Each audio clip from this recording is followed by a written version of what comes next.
Hey, yo, Pro Wrestling Podcast listeners, welcome to the show where we don't sing it, we bring it. Help us out and click subscribe to show your support, and make sure if you are on YouTube, you click that bell so they tell you every single time a new episode of the Pro Wrestling Podcast goes live. Make sure you follow us on our Discord community, and be sure to stop by www.tsj101sports.com. Pro Wrestling Podcast is the official wrestling podcast of TSJ Sports, but it's not just about wrestling. Baseball, basketball, football, hockey, every collegiate sport you could think of, all your sporting news available at tsj101sports.com. Guys, are you sick and tired of dropping $60 to $100 for the latest and greatest wrestling video game? Stop immediately. Go to Wrestler Unstoppable, available exclusively through Facebook. Create a wrestler, sign contracts, get involved in the storylines, headline pay-per-views. You even build corporations, all included in Wrestler Unstoppable, available now to all Facebook users, totally free. If you want to become a member of the Pro Wrestling Podcast family, you want your name in the shout-outs like Mike and Lansdale, then check out our Patreon page at patreon.com/Pro Wrestling Podcast to sign up today. We have loyalty rewards. Any $15 contributor gets to co-host an episode of Going Live with me on one of our live shows, and our $7.50 a month contributors, you get an opportunity to be entered into a drawing to also co-host one of our live shows with myself. Hello, everybody, and welcome to this episode of the Pro Wrestling Podcast. If you have questions, comments, anything you want to touch on, the day's news, rumors, something you heard, something you want us to talk about, give us a call at the Pro Wrestling Sound Off line, 267-642-1160. Give us your questions, comments, whatever it is you want to get into the show. Make sure you tell us who you are so we can give you credit for it. We love giving you guys credit for your contributions to the show. And at the same time, we want to make sure you guys get some tags on your name as well. So do that for us. Give us the shout. Now, if it's one of our live shows, always use the streaming service that you're using's chat function so it sends your comments directly to my computer and I can respond to you right in the show. No need to delay. We can get you guys in right away. Don't forget, if you're new to the Pro Wrestling Podcast, if you've never tuned in before, check out our homepage at frowrestling.com, where you can preview all the topics coming to the show, and it's a great way to come up with the comments and questions you want to send us through the sound off line. In addition, we gotta support independent wrestling. When you go to Pro Wrestling, make sure you click on the Indie Events tab. It's where you can find a local show coming to your area, some of the smaller promotions, but sometimes some of the biggest action. Check out the Indie Events tab on Pro Wrestling right now. A lot of things to talk about this week. John Cena returning to Smackdown, coming soon. Now, the speculation right away is this going to be for an opportunity to wrestle a match at WrestleMania? Now, here's the deal. He's been gone for over a year. He hasn't competed in a pay-per-view match in over a year. He did have that little John Cena Thuganomics moment at Mania last year, but not an actual match. Not at any of their pay-per-views last year. So, John Cena returning to SmackDown right away, people want to know, is this going to be to build towards a program at Mania? A lot of people would love to see the Velveteen Dream take on John Cena. But if that was the case, I don't think you would see him show up on SmackDown. I think it would do nothing but boost the ratings of NXT if that was going to be the case, and they would have had him go there. Instead, obviously, this will probably be to promote something that he's working with in the movie and entertainment industry.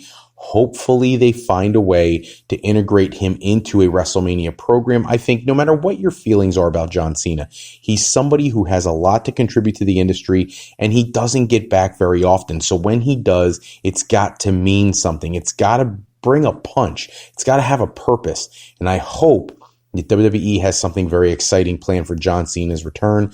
I wouldn't mind seeing him in a program for Mania. I don't know who you put him against.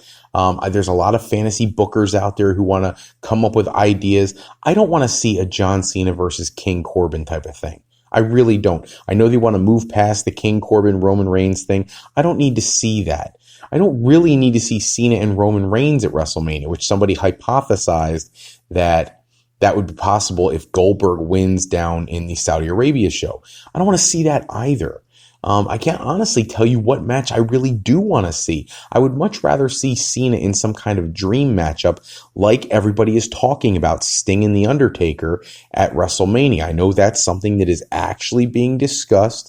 I don't know if it'll come to fruition, but definitely being discussed. There was a chance for the match to take place in Saudi Arabia. Not going to happen now, apparently. Sting did not sign to do that match yet, but is definitely interested in working with The Undertaker. And for the first time, we're getting the word that maybe The Undertaker really wants to do this with Sting. So got to keep our eye on that. In the meantime, speaking of Saudi Arabia, Goldberg challenging The Fiend. We got that news last week. But the reality is Goldberg really a threat to winning the Universal Championship from The Fiend? The Fiend has been built up all year as being unstoppable. He's taken out everybody he's come face to face with. I don't see how to book this match. Now, I know everybody right away is like, nope, The Fiend can't lose. The Fiend has to go to Mania to face Roman Reigns. And I get it. That's been the plan all along. But when you look at the different reports that are out there, Brian Alvarez, Ryan Satin, other people who put out comments online, some other wrestling-related people putting out their words, a lot of people think that there actually is a chance that this happens.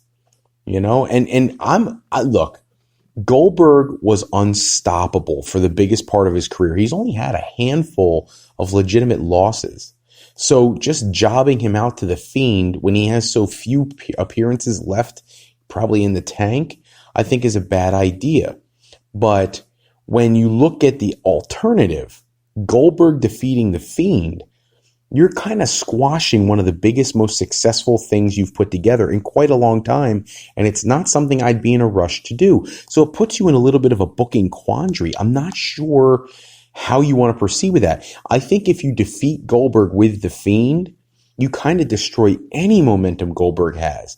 Not that he has a ton, but let's face it, coming out of the last time he was in Saudi Arabia in that horrible match with The Undertaker, which if you listen to this show, you know I don't fault Goldberg or The Undertaker for that situation, but still, that loss coupled with another one here would move Goldberg, in theory, if there is a ladder, way down the ladder and not really put him in position for any kind of important program anytime soon if they ever decide to bring him back. However, if you have him defeat The Fiend, and I know that's a big if, but if you do that, then what ends up happening is you get a WrestleMania main event between Goldberg and Roman Reigns, and I don't think Goldberg's character takes as much of a hit losing to Roman Reigns, who is somebody who the public now has kind of gotten behind. And not that they haven't The Fiend, but I just think that when you look at the main event at WrestleMania, you want to have as much brand name recognition as you can. Now, to diehard wrestling fans, The Fiend is big enough of a name for anybody, but that doesn't get you mainstream attention. Let's be honest. WrestleMania is about mainstream. Vince McMahon wants to draw the biggest house possible, sell the biggest amount of merchandise possible, and this would be an opportunity to do that. Now, if you have Goldberg go out and squash, The Fiend in 5 seconds, I think that's a horrible decision, but I don't know if he has the skill set to put together a longer match. So I really don't know how they're going to do this. And, no matter who you look at, when Wrestling Observer newsletter, places like that, all talking about how it's a real possibility Goldberg wins the match. And I don't really care who wins. I can't conceive of how you book it and not destroy one or the other's character. It's just the way I feel. So we'll have to keep our eyes on that. But I'm actually kind of excited for the match, as long as Goldberg doesn't crash his head into a turnbuckle again and make it a stink fest in Saudi Arabia.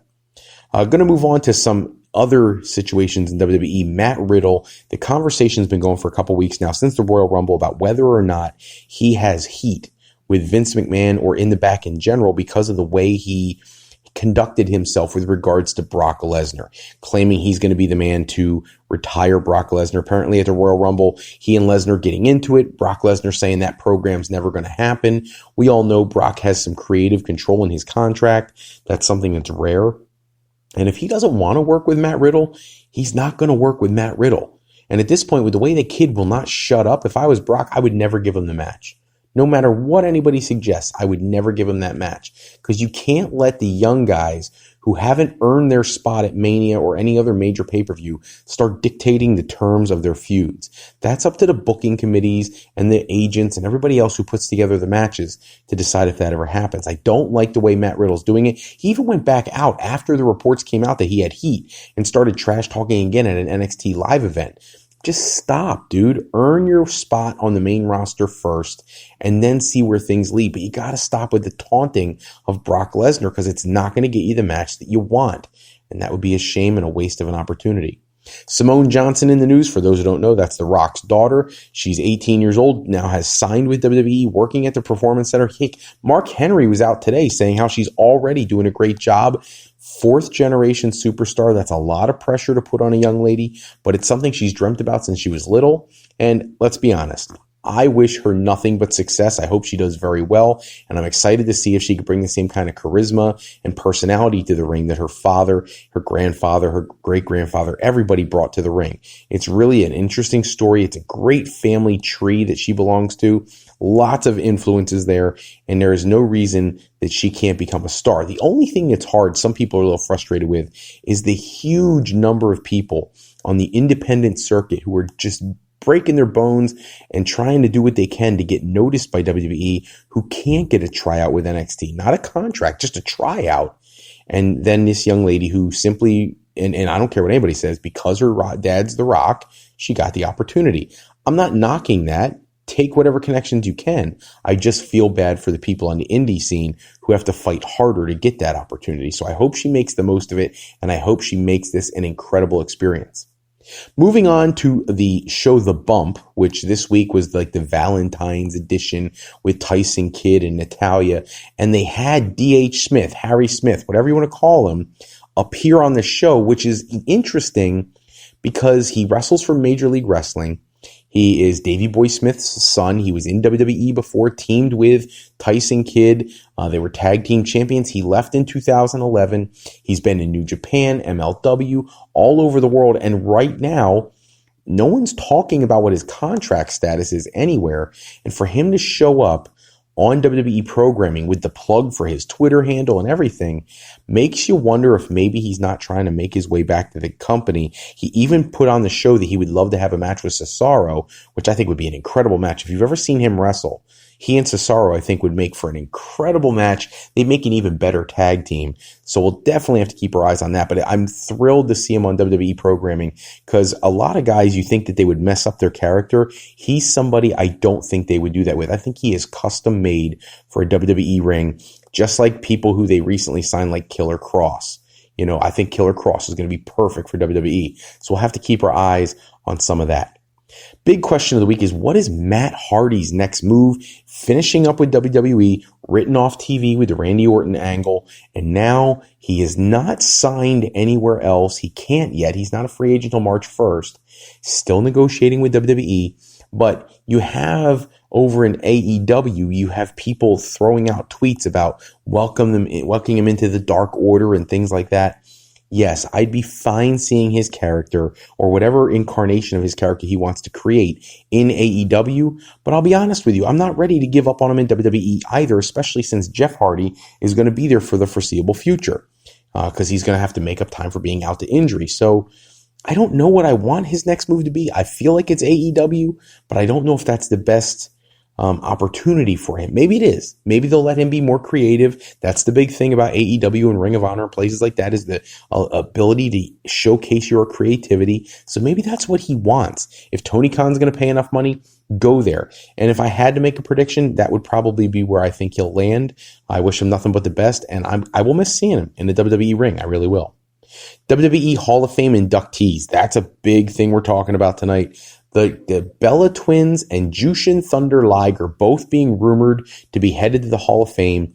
I have no problem with either of them. Obviously, Liger is one of the greatest innovators in the history of professional wrestling. He absolutely belongs in the Hall of Fame. But he didn't really wrestle for WWE all that much. Now, he did have an extensive run with WCW, and since WWE acquired them, I guess I can see where that connection is. As far as WWE is concerned, he had one match with Tyler Breeze at a takeover event before SummerSlam a few years ago. But I'm glad they're going to honor him anyways, especially for everything he's done for the industry. Little surprised the Bellas are getting in so soon, but let's be honest, whether it's this year, next year, 10 years from now, they are Hall of Famers. They've held every championship they could at the time. They gave everything they had, and they contributed to WWE's global umbrella spreading with stuff like the Total Divas, et cetera, et cetera. So I am not at all surprised they're going in. Maybe a little premature, but they're still going to get in at some point. So who cares when it happens? Just get them in there. Now, there's plenty of people who belong in there before them.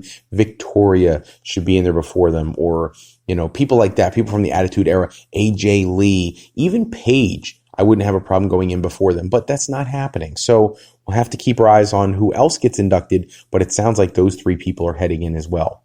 And the last thing of the night, where should Lance Archer sign? He was in WWE for a cup of coffee. It didn't go over as well as he'd like. He has completely rejuvenated his character in New Japan Pro Wrestling. Apparently the contract's up. He was negotiating with AEW. He put out a tweet the other day where he literally included every single company you could think of for him to sign with. And quite honestly, I don't care where he signs as long as I can see him on television a lot. His character is incredible. His size is awesome. He has improved his in-ring work incredibly, and any company would be lucky to have him. He should be at least, we'll use WWE as a measuring stick, an Intercontinental, possibly someday a World Championship opportunity type of person. And if you watch his matches and you see his wrestling style, very physical, almost a Bruiser Brody-ish kind of feel to his character now. And I think that's something WWE could really benefit from. So we'll have to wait and see. I love the tweet, though. I thought it was really insightful, especially because it shows how much he's paying attention to the rest of the wrestling world. That's all the time we have for this episode. Check back with us next episode. We'll run down the latest wrestling news and rumors. Special thanks, as always, go out to bensound.com and purpleplanet.com. They produce any music or sound effects we use in our shows. Thanks, as always, to Beazle Games. They are sponsoring our show with our new game, Sketchy People. Showcase your artistic side in this game from Beazle Games by going to frowrestling.com and clicking the icon for Sketchy People in the middle of the screen to pick up your copy today. And to alleyrepair.com. Contact Alley Repair today for servicing all your classic skee-ball, pinball, and arcade game needs. If you're looking for your next career move, you're considering college, university life, or maybe you just need some formal training for your next career decision, go to our sister website at frolifeplanning.com for all your higher education needs, as Fro Life educational planning is for today, for tomorrow, and for life with Fro Life.